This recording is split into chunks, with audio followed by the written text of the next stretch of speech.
तमाम साथियों ने संविधान पे बात की।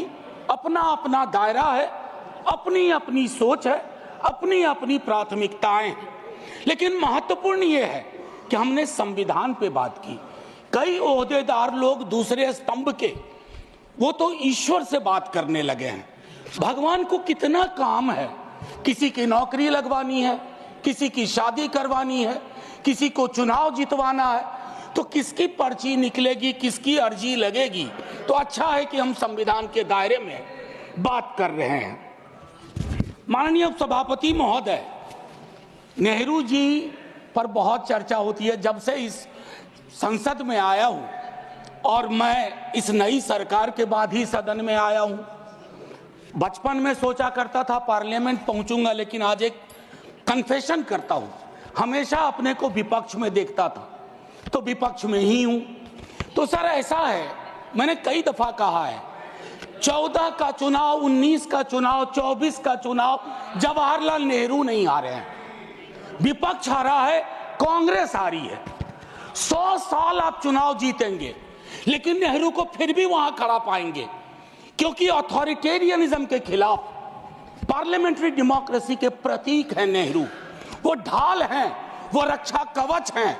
और मैं आपको बताऊं, हमारे नड्डा साहब ने जेपी का उद्धृत किया, और मुझे अच्छा लगा कि जयप्रकाश जी ने जब इंदिरा जी को, वो इंदू लिखा करते थे, जब चिट्ठियां लिखी ना इमरजेंसी के दौरान, तो नेहरू को इन्वोक किया।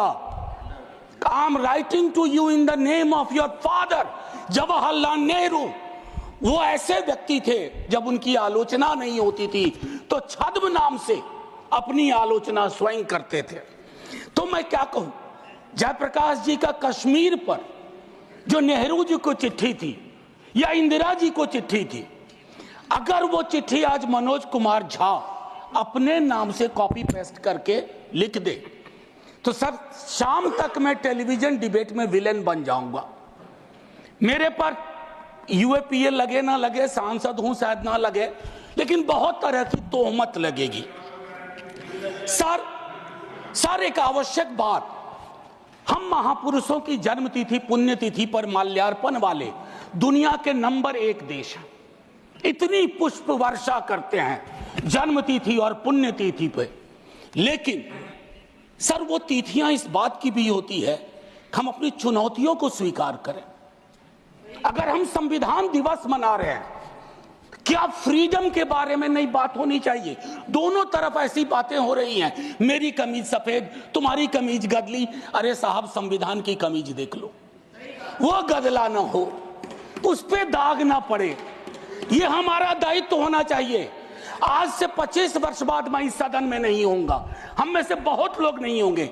जब 100 साल पे चर्चा हो रही होगी, बहुत चर्चा होगी, लोग विश्लेषण करेंगे, जैसे आज हम करते हैं कि नेहरू को यह करना चाहिए था, नेहरू ने वो नहीं किया।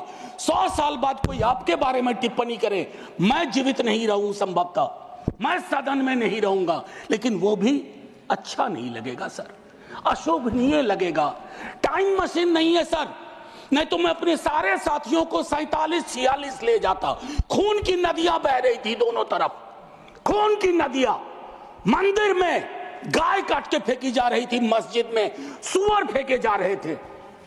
उस दौर में एक ऐसे देश के निर्माण का संकल्प, गलतियां हुई होंगी, आप विलेन क्यों बनाते हो भाई? विलेन मत बनाओ, आपसे भी गलतियां होती हैं, हमसे हुई हैं। मैं सिर्फ इतना कहता हूं माननीय उपसभापति महोदय, कि जब हम तबसरा करते हैं इस तरह के नेताओं पे, तो हम भूल जाते हैं 47 में इस देश की क्या हालत है। सर आपने घर बनाया हो, मैंने नहीं बनाया अभी तक, मेरे पिता ने बनाया। सर ग्राउंड फ्लोर बनाने में सबसे ज्यादा मेहनत लगती है, नींव है वो।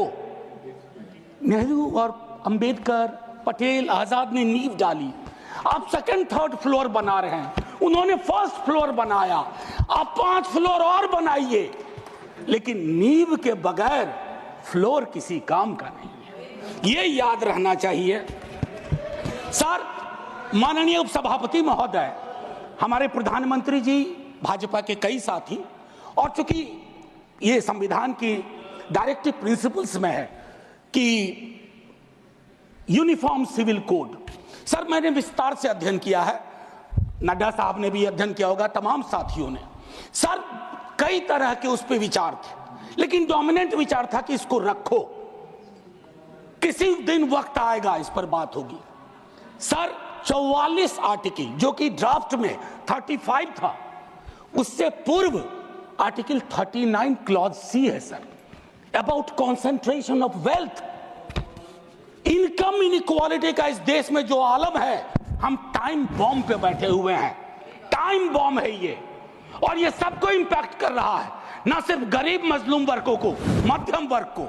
अभी हालिया रिपोर्ट आई कि प्रॉफिट मेकिंग कंपनीज, लेकिन उनकी प्रॉफिट का एम्प्लॉय के सैलरी में कोई रिफ्लेक्शन नहीं है सर। रिलेटिव डिप्रिवेशन का जन्म हो रहा है।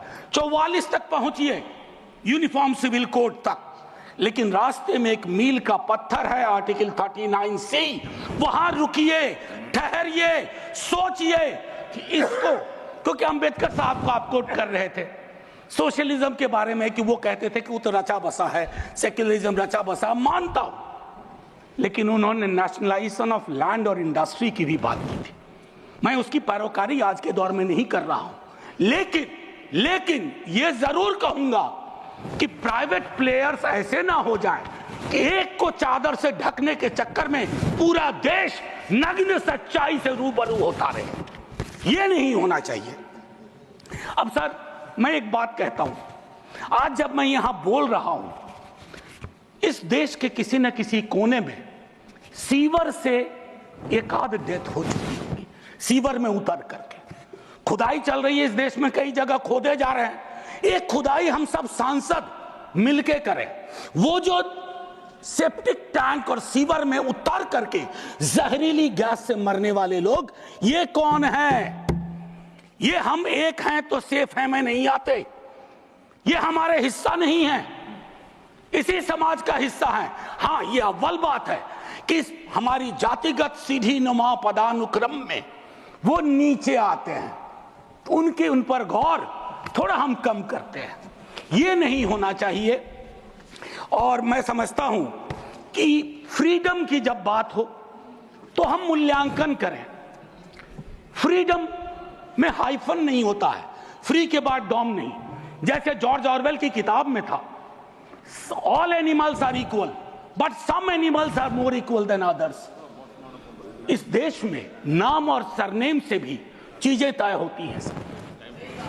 खालिद नाम है, जेल में रहोगे, सुनवाई नहीं होगी। हैदर नाम है, मीरान हैदर, नहीं सुनवाई होगी। इमाम नाम है, सर्जिल इमाम, नहीं होगा।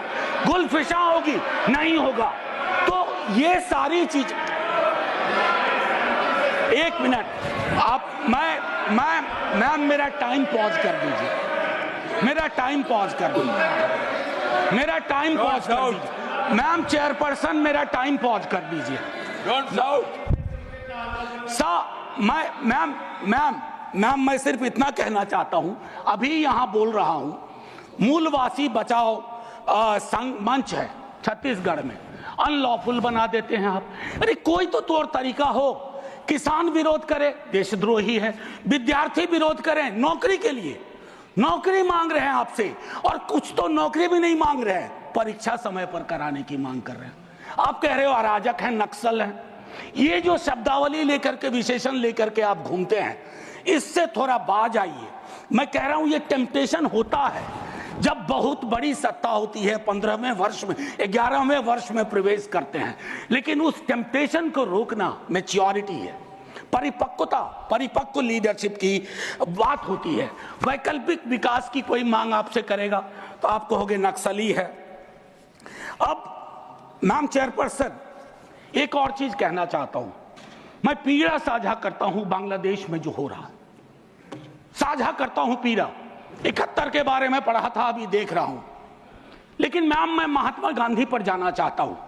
नोआखली में जब देश आजादी का जश्न मना रहा था, महात्मा गांधी नोआखली में दर दर भटक रहे थे, restoration of peace and normality, वो दौर था। उन्होंने एक बात कही थी, आज जो आज का दक्षिण एशिया है, जिससे पाकिस्तान और बांग्लादेश निकला है, हमें इस बात का स्मरण करना होगा कि हमारी भूमिका सबसे बड़ी है। हम बड़े भाई वाली शब्दावली का इस्तेमाल नहीं करेंगे। We are the largest and the oldest democracy. बाकी में डेमोक्रेसी कैजुअलिटी हुई है पाकिस्तान और बांग्लादेश में, संविधान तक नहीं आया। लेकिन हम अपनी अकलियत के साथ कैसा व्यवहार करते हैं, तो हम कह पाते बांग्लादेश को learn from us, to Pakistan learn from us, this is how we treat. लेकिन हमारा रिपोर्ट कार्ड अगर उसमें कमियां रहती है, मैं Sit down.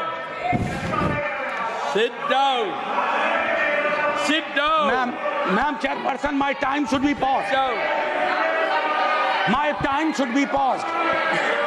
My time should be paused. My time should be paused. Honorable members.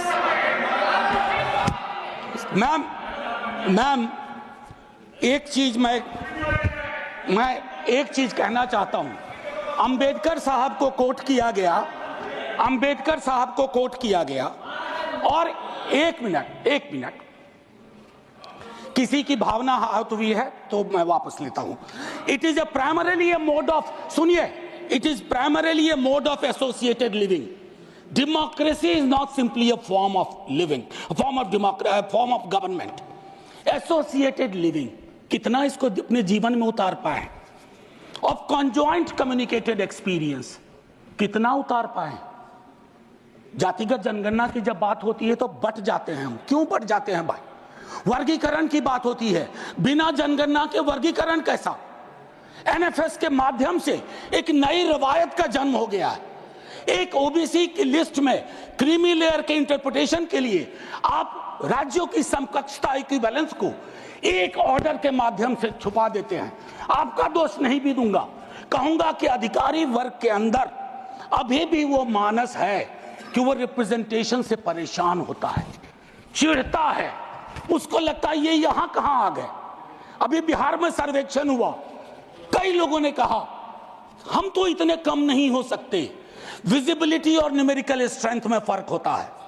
Visible आप इसलिए अपने को समझते हैं ज्यादा कि आप न्यायालय में हैं, आप विद्यालय में हैं, आप सड़क पे हैं, आप चौक पे हैं, आप चौराहे में हैं, तो आपको लगता हम तो बहुत, हमें कम क्यों दिखाया गया? उसके इस रिश्ते को हम सबको समझना होगा। मैम चेयरपर्सन, और जो मैंने कहा conjoint experience and associated living, together with that I'll take you for a minute to what Jawaharlal ji said in the beginning of objective resolution. उन्होंने कहा, और मैं हिंदी में तर्जुमा करता हूं, कि आज जब मैं यहां खड़ा हूं तो 5000 साल का अतीत मेरे सामने खड़ा है।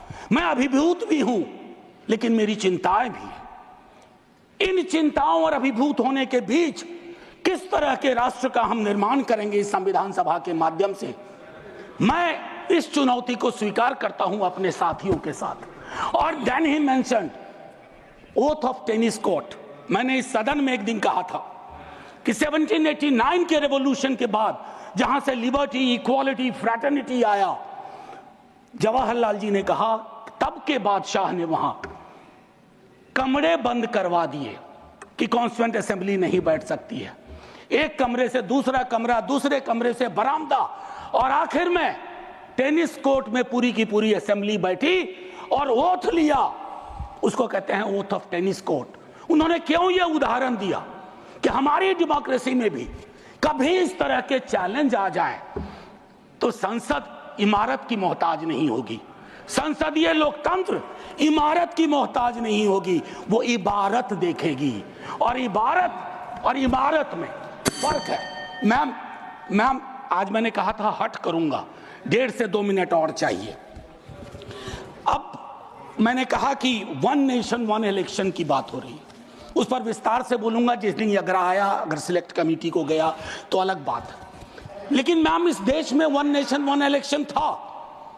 नड्डा साहब ने कहा, मैं मानता हूं, कई दफा क्या होता है जब आप कोट करते हैं, हमारी यूनिवर्सिटी में कहते हैं कि सेमी कोलोन के बाद किसी को कोट मत करो, उसको हम लोग कहते हैं पुअर साइटेशन, कि किसी को कोट किया। जैसे आपको उदाहरण के लिए मैम 30 सेकंड में, कि मार्क्स ने कहा religion is the opium for masses, ऐसा कभी नहीं कहा मार्क्स ने।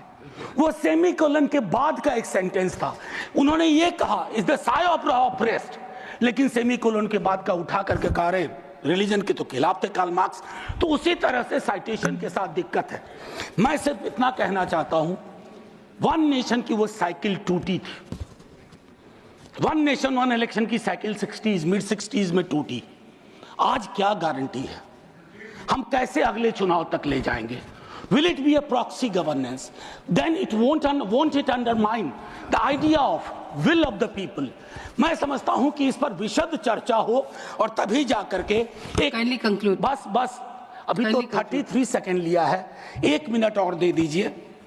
मैम चेयरपर्सन, तारतम्य तो थोड़ा टूट जाता है, फिर भी अपनी एक बात कह के खत्म करूंगा।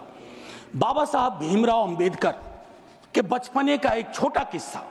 क्लासरूम में बैठे हुए थे सबसे पीछे, शिक्षक ने कहा चूंकि मैथमेटिक्स में बहुत अच्छे थे, आओ इसको हल करो।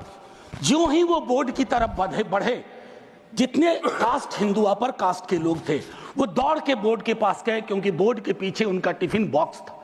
उनको लगा ये पोल्यूट हो जाएगा।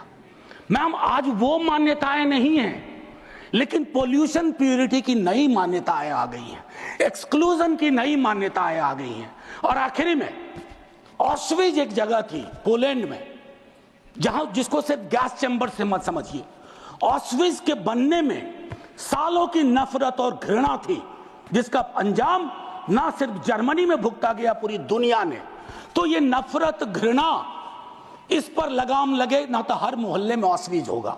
और आखिर में मैम, मैं आज जद पे अगर हूं, निशाने पे, मैं आज जद पे अगर हूं तो बदगुमान न हो, चिराग सबके बुझेंगे, ऐसी हवा किसी की नहीं होती। शुक्रिया मैम, जय हिंद।